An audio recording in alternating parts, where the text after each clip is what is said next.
Hello everybody, my name is Ayanda Mdluli. Welcome to Business Report TV. Today we're going to be discussing a story that has blown the lid on the relationship between politics and money in South Africa, and that is the CR17 campaign funding story. And today with me I have the one and only Piet Rampedi. How are you doing, my brother? Thanks, Ayanda, and thanks for having me.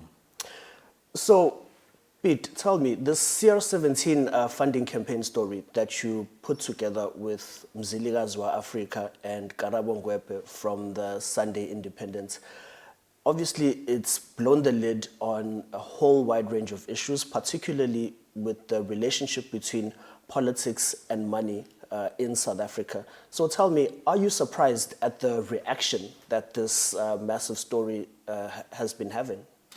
Look, I expected members of the public to react to a story of that nature, but the level of the reaction came as a surprise to me because it suggested to me that the story only confirmed what has been a suspicion to some members of the public of this, about this relationship between politics and money.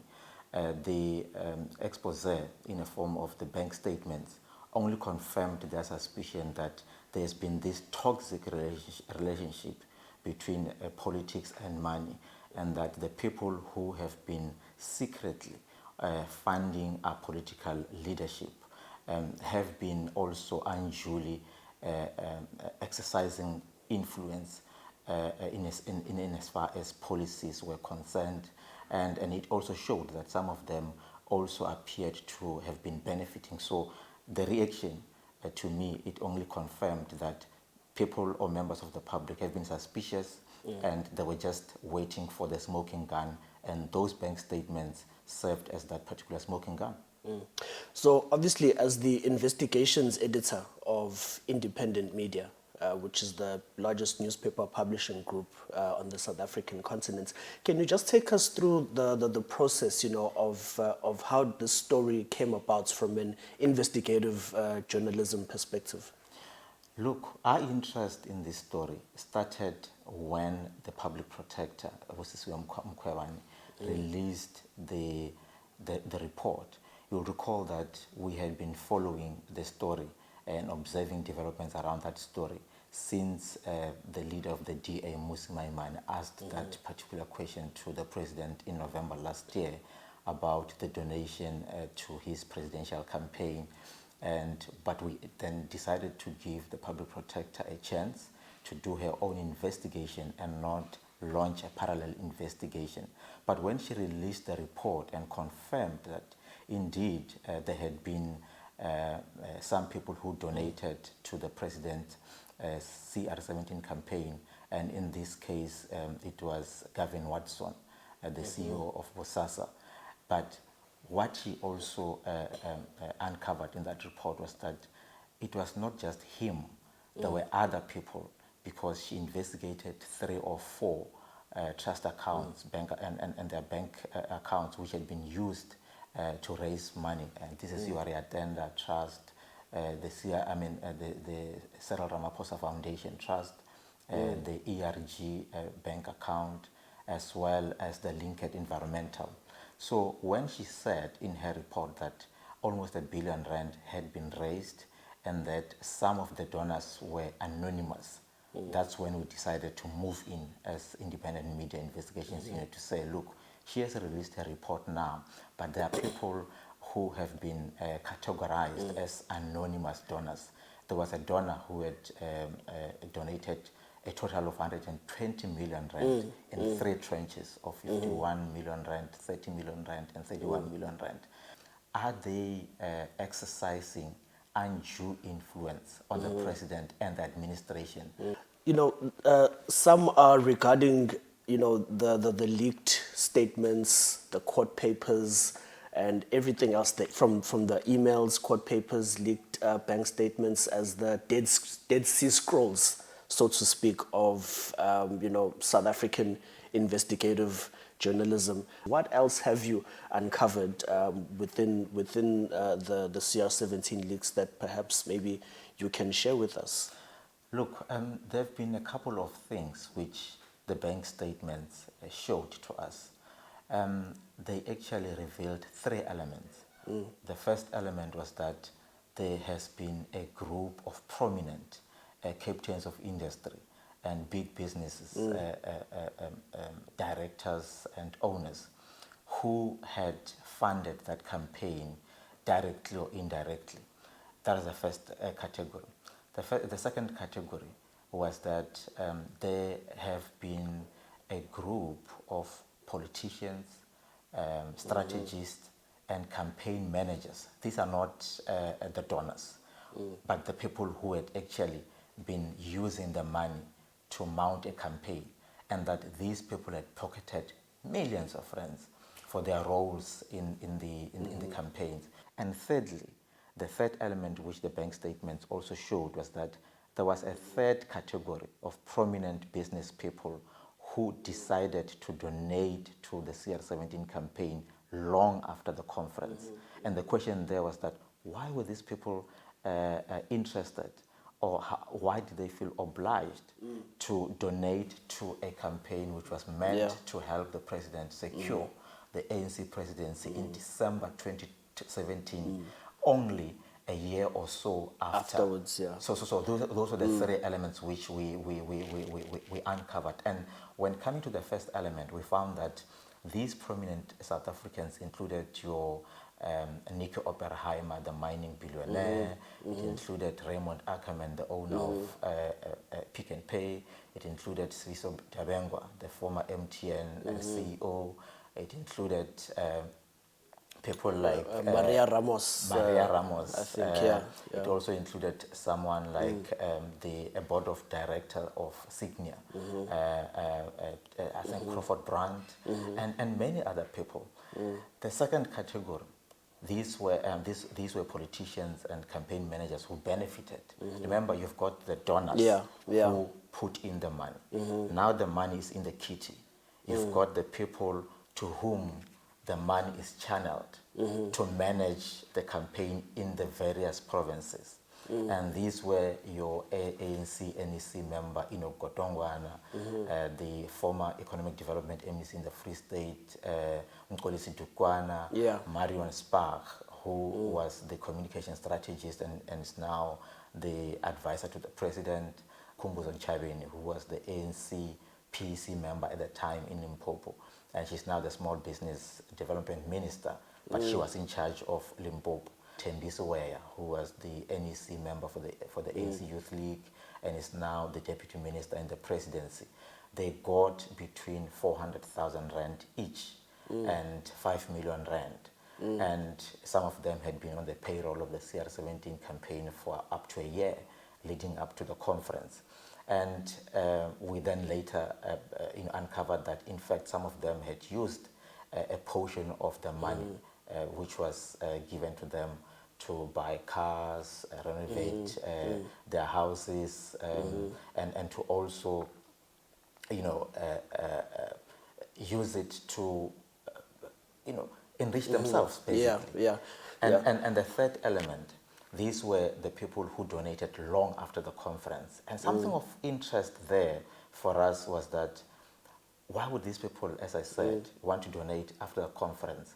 When we started connecting the dots, we realized that indeed some of them appeared to have also already benefited from the CR17 administration, because you've got someone like Maria Ramos donating R1 million in August or October 2018. And a few months later, she was announced as the new board member of the Public Investment Corporation.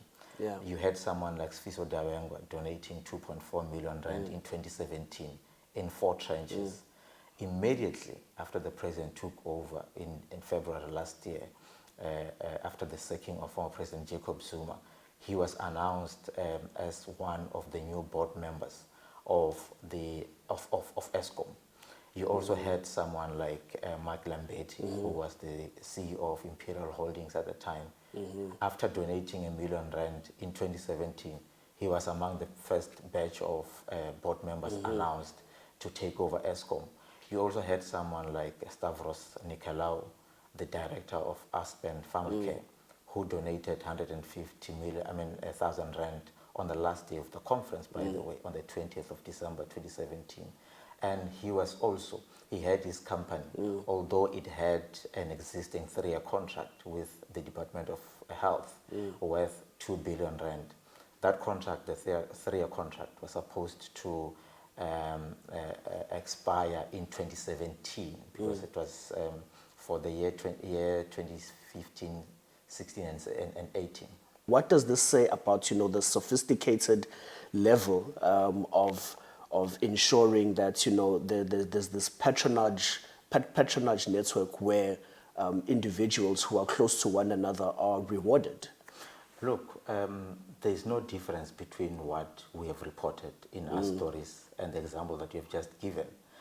Because one, it raises suspicion that people are paying kickbacks for positions, or they are buying political influence, or they are buying contracts, or they are buying jobs. So is this problem that we are currently experiencing in South Africa, how unique is it? I mean, as compared to the rest of Africa, where the politics of patronage, has been a bit problematic. Look, I don't think there's anything unique about this problem.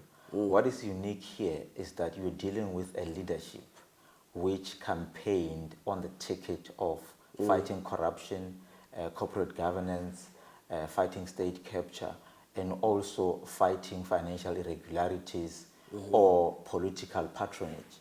Had they campaigned on a normal political ticket, especially here in South Africa or across the African continent, of just campaigning for political power and wanting to run government, I don't think we would be sitting with this kind of a problem. So obviously, we've got the new Minister of Small Business Development, Khumbuzo Ntjaveni, who also benefited from the CR17 campaign fund. You mentioned that in one of the exposés that were run recently on Sunday. What did your sources tell you really about that situation and about the monies that she received from the fund, particularly because just the other day she was on Stephen Groote's show on SAFM saying that disputing basically what's been published in the Sunday Independent, and also alleging that the questions that you had sent her, the media query that you had sent her, was degrading to her as a woman. She went on national radio and said something like that. What do you have to say to something like that? And what did the sources tell you when you uncovered what she had been up to regarding the CR17 campaign funds? She actually bought a car, a Mercedes-Benz ML600 or something along those lines, shortly after the conference or in the period leading up to the conference.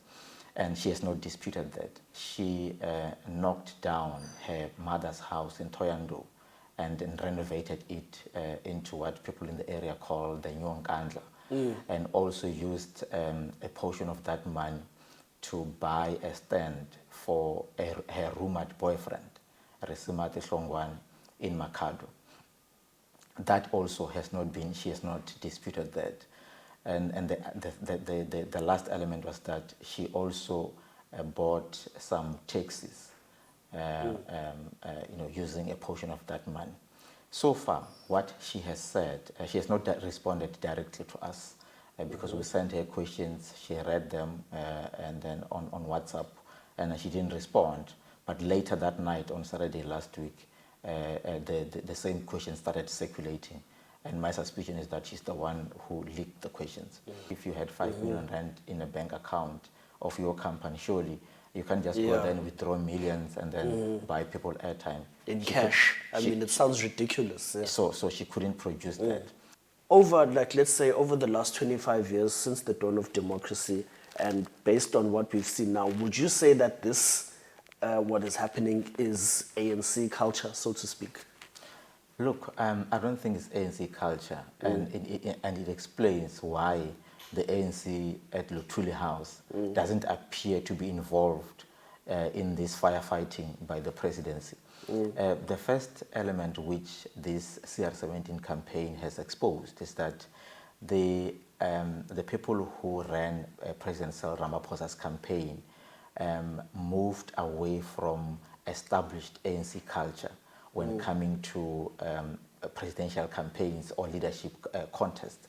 Because you will recall that since the dawn of democracy, or since the first ANC conference in 1991, established culture in the ANC has been that the big business and other people who wanted to donate, they will do so to the structures of the ANC and or the alliance.